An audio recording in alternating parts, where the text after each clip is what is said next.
Halo sahabat, ketemu lagi nih bareng aku Vina Philip. Dan sekarang Vina bakal berbagi tips pintar yang bakalan berguna buat kamu semua. Wah, kira-kira ada tips seru apa ya?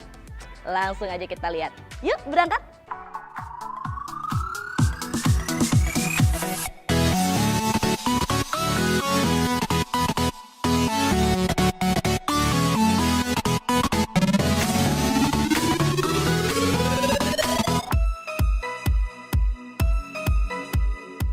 Kotoran burung yang menempel pada permukaan bodi mobil memang sangat menjengkelkan.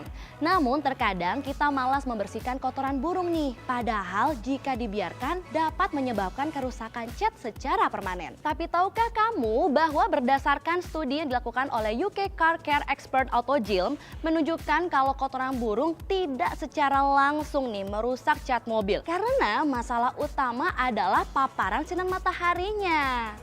Saat mobil berada di bawah terik matahari nih, cat mobil akan mengembang. Saat ada kotoran burung yang menempel pada cat mobil dalam kondisi mengembang, maka masalah dimulai. Karena saat temperatur menurun akan menyebabkan cat mobil mengerut kembali ke posisi semula. Dan di area kotoran burung berada terlihat adanya pembekasan karena noda tersebut masuk di pori-pori cat. Sehingga cat mobil terlihat bercak dan sulit dihilangkan. Kalau dilihat menurut reaksi kimia, ion H+ atau hidrogen ekstra itu terkandung di dalam zat asam kotoran burung. Kemudian akan bereaksi dengan hidrokarbon sehingga secara perlahan memecah lapisan cat yang bersih. Namun sahabat gak usah khawatir karena jika dibersihkan dengan benar maka kotoran burung bisa hilang dengan sempurna. Caranya gampang banget, kamu tinggal siapin bahan dan perlengkapan berupa kain microfiber serta sampo mobil. Saat kotoran burung masih belum mengering, caranya hanya tinggal guyur dengan air dan usap dengan lap atau kain hingga bersih atau lebih baik dicuci dengan sampo mobil. Tapi untuk kotoran burung yang udah mengering sebaiknya dilakukan beberapa langkah yang berbeda. Nah, karena kalau dipaksa dibersihkan akan merusak cat mobil kamu. Sayang kan? Langkah pertama, basahi kain lap dengan air hangat. Kemudian letakkan kain basah di atas kotoran burung selama 10 menit untuk melunakkan kotoran tersebut.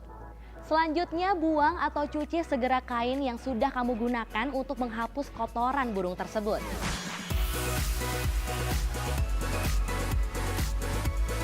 Jika masih ada kotoran yang tertinggal, gunakan keramik coating berbahan kompon, lalu lap kembali untuk membersihkan kotoran burung. Gimana? Gampang banget kan? Jadi ingat-ingat nih, kotoran burung jangan dibiarkan lama menempel pada bodi mobil sahabat. Karena efeknya bisa permanen loh. Sayang kan mobilnya? Sekian tips dari Vina kali ini. Sampai jumpa di lain episode ya. Jangan lupa di like, komen, dan di subscribe YouTube channel Daihatsu Sahabatku. Bye-bye!